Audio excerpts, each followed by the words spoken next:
Hello दोस्तों, स्वागत है आपका हमारे चैनल यूपी एग्जाम क्विज़र में। दोस्तों आज के वीडियो में 5 अगस्त से संबंधित उत्तर प्रदेश करंट अफेयर और इसके अलावा यूपी एग्जाम्स के लिए मोस्ट इंपॉर्टेंट करंट अफेयर के क्वेश्चंस को डिस्कस करेंगे और हर एक क्वेश्चन से रिलेटेड आपको फैक्ट भी बताएंगे।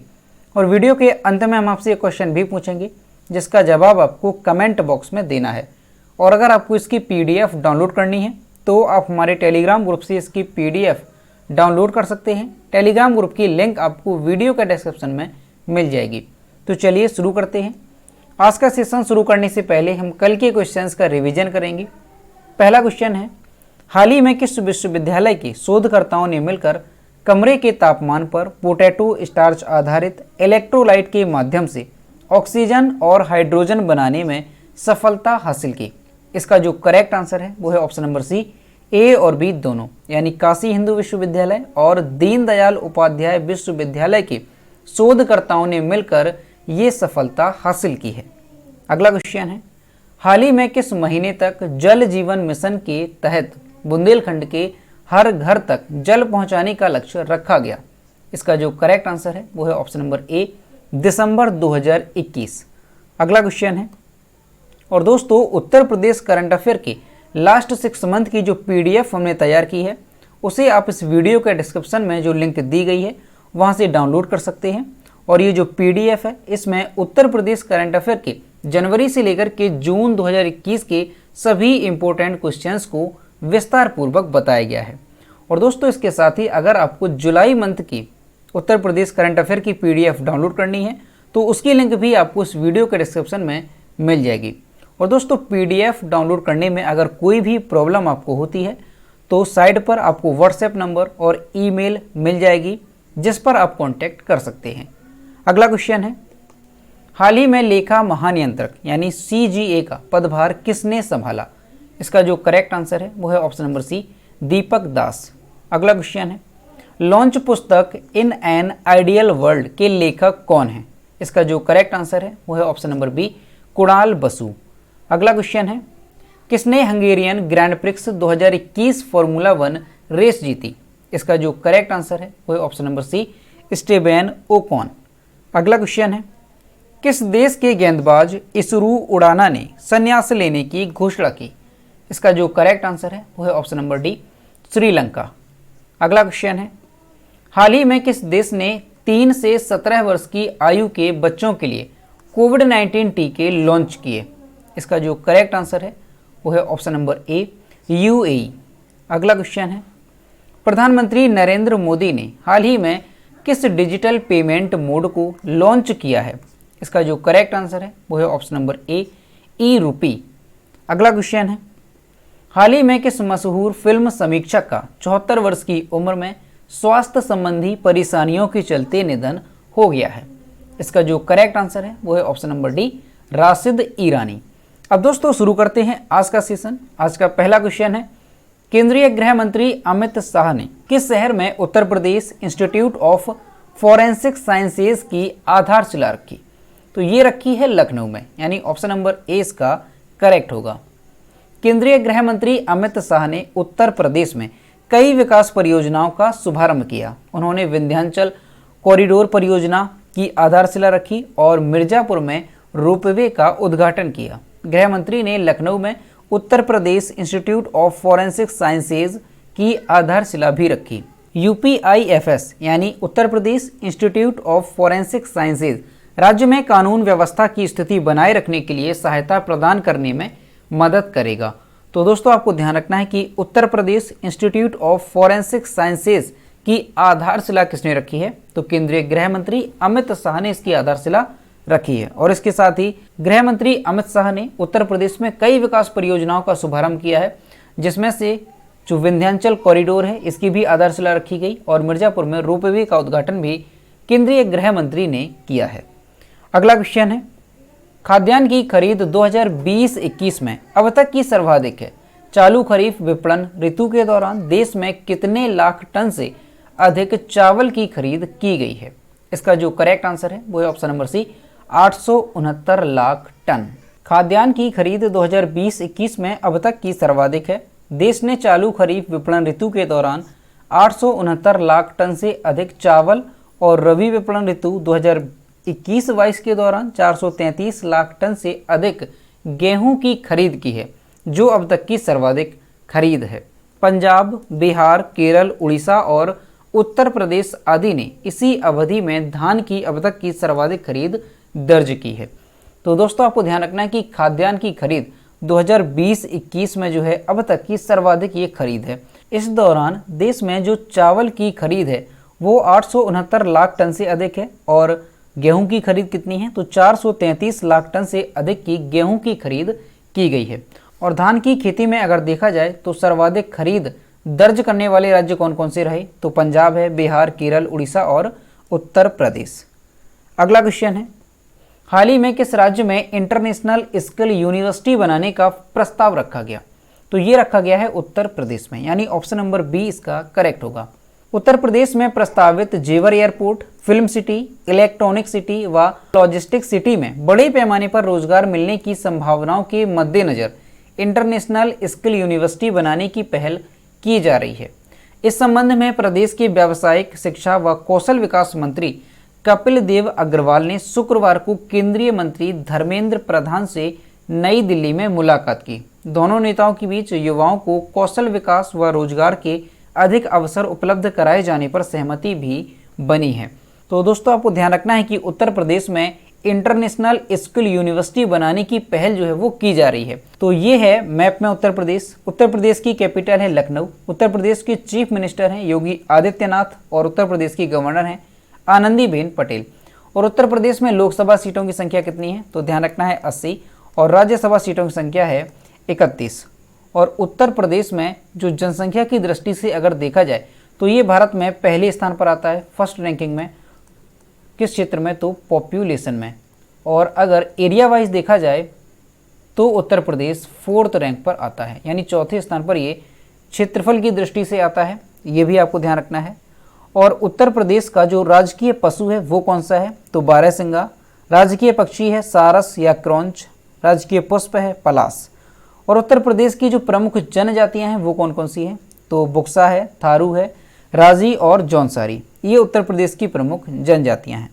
और उत्तर प्रदेश की प्रमुख नदियां कौन कौन सी हैं तो गंगा है, यमुना, गोमती, चंबल, सोन, घाघरा, ये उत्तर प्रदेश की प्रमुख नदियां हैं। और उत्तर प्रदेश का जो शास्त्रीय नृत्य है वो कौन सा है तो कथक जो है ये उत्तर प्रदेश का शास्त्रीय नृत्य है और ये मोस्ट इंपॉर्टेंट है, ये कई बार एग्जाम में पूछा भी गया है। और उत्तर प्रदेश के जो प्रमुख लोक नृत्य हैं वो कौन कौन से हैं तो रासलीला है, रामलीला है, ख्याल नृत्य है, नौटंकी, स्वांग नृत्य और चरकुला, ये उत्तर प्रदेश के प्रमुख लोक नृत्य हैं। और उत्तर प्रदेश के प्रमुख मेले कौन कौन से हैं तो कुंभ मेला है जो कि प्रयाग में लगता है, बटेश्वर मेला है ये आगरा में लगता है, नौचंदी मेला है जो कि मेरठ में लगता है, देवा मेला ये बाराबंकी में लगता है, देवी पाटन मेला है ये बलरामपुर में लगता है। और इस तरह से उत्तर प्रदेश में कई सारे प्रमुख मेले हैं और इसके लिए हमने एक अलग से ट्रिक पर आधारित वीडियो भी बनाया है जिसे आप प्लेलिस्ट में जाकर देख सकते हैं। तो दोस्तों ये सारी चीज़ें उत्तर प्रदेश से रिलेटेड आपको अच्छे से ध्यान रखनी है। अगला क्वेश्चन है, हाल ही में टोक्यो ओलंपिक में मुक्केबाज लवलीना बोरगोहेन ने भारत के लिए कौन सा पदक जीता? तो इन्होंने जीता है कांस्य पदक, यानी ऑप्शन नंबर सी इसका करेक्ट होगा। और यहाँ पर आप इमेज में देख सकते हैं, ये हैं भारत की मुक्केबाज लवलीना बोरगोहेन। मुक्केबाज लवलीना बोरगोहेन ने सेमीफाइनल में तुर्की की विश्व चैंपियन बुसेनाज सुरमेनेली से हारने के बाद 69 किलोग्राम वर्ग में कांस्य पदक जीता है। वह अब ओलंपिक इतिहास में पदक जीतने वाली भारत की दूसरी महिला मुक्केबाज बन गई हैं। और इसके साथ ही आपको ध्यान रखना है कि वह 125 साल के ओलंपिक इतिहास में असम की ऐसी पहली एथलीट हैं जिन्होंने यह पदक जीता है। यह टोक्यो ओलंपिक में देश का तीसरा पदक है। इससे पहले किसने पदक जीते हैं तो ध्यान रखना है कि पीवी सिंधु ने कांस्य पदक जीता है, किसमें तो बैडमिंटन में, और मीराबाई चानू ने भारोत्तोलन में रजत पदक जीता था। तो कुल मिलाकर के भारत ने 3 पदक जीत लिए हैं, 2 कांस्य पदक और 1 रजत पदक। अगला क्वेश्चन है, राजस्थान सरकार द्वारा घर घर औषधि योजना के तहत राज्य के सभी 1.26 करोड़ परिवारों को 5 वर्ष में 3 बार कितने औषधीय पौधे उपलब्ध कराए जाएंगे? इसका जो करेक्ट आंसर है वो है ऑप्शन नंबर सी 8। राजस्थान सरकार ने राज्य में वनों के संरक्षण के लिए एक नीति लाने का निर्णय किया है। राज्य सरकार ने घर घर औषधि योजना भी शुरू की है, जिसके तहत लोगों को विभिन्न प्रकार के औषधीय पौधे दिए जाएंगे। योजना के तहत राज्य के सभी 1.26 करोड़ परिवारों को 5 वर्ष में 3 बार 8 औषधीय पौधे जैसे कि तुलसी है, गिलोय है, ये जो पौधे हैं वो प्रदान किए जाएंगे। तो दोस्तों आपको ध्यान रखना है कि घर घर औषधि योजना ये किस राज्य सरकार ने शुरू की है, तो ये राजस्थान सरकार ने शुरू की है। तो राजस्थान के बारे में जानते हैं। ये है मैप में राजस्थान। राजस्थान की कैपिटल है जयपुर। राजस्थान के चीफ मिनिस्टर हैं अशोक गहलोत और राजस्थान के गवर्नर हैं कलराज मिश्र। और राजस्थान में लोकसभा सीटों की संख्या कितनी है, तो ध्यान रखना है कि लोकसभा सीटों की संख्या है 25 और राज्यसभा सीटों की संख्या है 10। और दोस्तों एरिया वाइज अगर देखा जाए तो राजस्थान जो है ये पहले स्थान पर आता है, यानी एरिया वाइज ये फर्स्ट रैंकिंग पर है। और पॉपुलेशन वाइज अगर देखा जाए तो ये कौन सी रैंक पर आता है, तो ये 7वें स्थान पर आता है पॉपुलेशन वाइज। ये भी आपको ध्यान रखना है। और दोस्तों जो थार का रेगिस्तान है ये कहाँ पर स्थित है, तो ये राजस्थान में स्थित है, जो कि भारत का सबसे बड़ा रेगिस्तान है। और अगर विश्व में देखा जाए तो विश्व में जो थार का रेगिस्तान है ये 17वां सबसे बड़ा रेगिस्तान है। अगला क्वेश्चन है, भारत की सबसे हल्की मेट्रो ट्रेन किस शहर में लॉन्च की गई? इसका जो करेक्ट आंसर है वो है option number D, Pune. Titagarh wagons limited के द्वारा निर्मित भारत की सबसे हल्की मेट्रो ट्रेन पुणे में लॉन्च की गई। इस मेट्रो का पहला प्रोटोटाइप एक विशेष समारोह के दौरान लॉन्च किया गया था, जिसके तहत इटली से कुल 34 ट्रेनें भारत को भेजी जाएंगी। यह पश्चिम बंगाल के टीटागढ़ में स्थित एक रेलवे वैगन निर्माता कंपनी है, जो रेलवे के कोच, बैली ब्रिज और खनन उपकरण बनाती है। प्रत्येक ट्रेन में 3 कोच होंगे। पुणे मेट्रो के लिए ये मेट्रो कोच भारत में पहली बार एल्यूमिनियम से बने होंगे। कार बॉडी के एक्सट्रूडेड सेक्शन को एल्यूमिनियम से बनाया गया है, जो आवश्यक मजबूती प्रदान करता है। एल्यूमिनियम ने वजन भी कम किया है। तो दोस्तों आपको ध्यान रखना है, क्वेश्चन भी इंपॉर्टेंट है कि भारत की सबसे हल्की मेट्रो ट्रेन जो है वो कहाँ पर लॉन्च की गई है, तो ये पुणे में लॉन्च की गई है। और इसे बनाया किस कंपनी ने है, तो टीटागढ़ वैगन्स लिमिटेड के द्वारा इसे निर्मित किया गया है। अगला क्वेश्चन है, बॉर्डर सिक्योरिटी फोर्स की पंजाब फ्रंटियर का नेतृत्व करने वाली पहली महिला अधिकारी कौन बनी? इसका जो करेक्ट आंसर है वो है ऑप्शन नंबर सी, यहाँ पर करेक्ट होगा सोनाली मिश्रा। मध्य प्रदेश कैडर के आईपीएस अधिकारी Sonali Mishra border security force की पंजाब फ्रंटियर का नेतृत्व करने वाली पहली महिला अधिकारी बनी, जो कि अब पाकिस्तान की सीमा से करीब 553 किलोमीटर लंबी अटारी सीमा की सुरक्षा की निगरानी करेगी। और ऐसा करने वाली वह पहली महिला आईजी बनी है। तो दोस्तों ये क्वेश्चन भी इंपॉर्टेंट है, आपको अच्छे से ध्यान रखना है कि मध्य प्रदेश कैडर की जो आईपीएस अधिकारी हैं सोनाली मिश्रा, ये बॉर्डर सिक्योरिटी फोर्स की पंजाब फ्रंटियर का नेतृत्व करने वाली पहली महिला अधिकारी बनी है।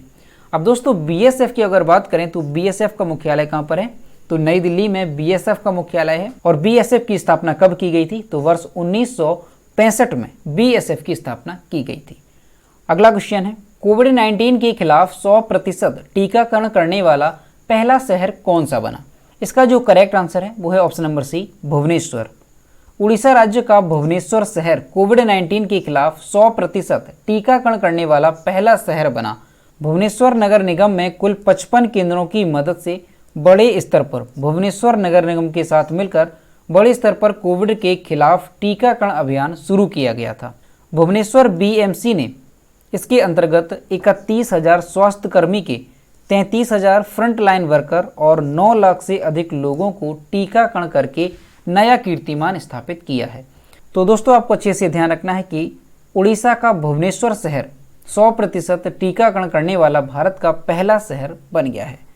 अगला क्वेश्चन है, टोक्यो ओलंपिक 2020 में पुरुषों की 100 मीटर स्पर्धा में मार्सेल जैकब्स ने कौन सा पदक जीता? तो इन्होंने स्वर्ण पदक जीता है, यानी ऑप्शन नंबर ए इसका करेक्ट हो। टोक्यो ओलंपिक 2020 में पुरुषों की 100 मीटर स्पर्धा में मार्सेल जैकब्स ने स्वर्ण पदक जीता। वहीं महिला वर्ग में एलेन थॉम्पसन हेरा ने टोक्यो ग्रीष्मकालीन खेलों में 100 मीटर में स्वर्ण पदक जीता है। तो दोस्तों आपको ध्यान रखना है कि टोक्यो ओलंपिक 2020 में पुरुषों की 100 मीटर स्पर्धा में स्वर्ण पदक किसने जीता? तो मार्सेल जैकब्स ने स्वर्ण पदक जीता है। अगला क्वेश्चन है, निम्नलिखित में से किसने राष्ट्रगान गाने और वेबसाइट पर वीडियो अपलोड करने के लिए लोगों को आमंत्रित करने के लिए एक अनूठा कार्यक्रम शुरू किया है? तो ये शुरू किया है संस्कृति मंत्रालय ने, यानी ऑप्शन नंबर डी इसका करेक्ट होगा। और इसमें जो वेबसाइट दी गई है वो क्या है? तो www.rashtragan.in पर वीडियो अपलोड किया जाएगा।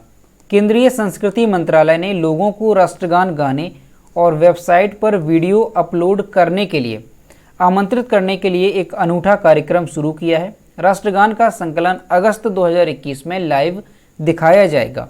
यह कार्यक्रम आज़ादी का अमृत महोत्सव के तहत शुरू किया गया है, जिसे 2021 में देश की आज़ादी के 75 वर्ष पूरे होने के उपलक्ष्य में शुरू किया गया है। तो दोस्तों आपको ध्यान रखना है कि केंद्रीय संस्कृति मंत्रालय ने लोगों को राष्ट्रगान गाने और वेबसाइट क्या है? तो www.rashtragan.in पर वीडियो अपलोड करने के लिए आमंत्रित किया है। तो दोस्तों ये थे 5 अगस्त से संबंधित उत्तर प्रदेश करंट अफेयर और इसके अलावा यूपी एग्जाम्स के लिए मोस्ट इंपॉर्टेंट करंट अफेयर के क्वेश्चन जो कि हमने डिस्कस किए।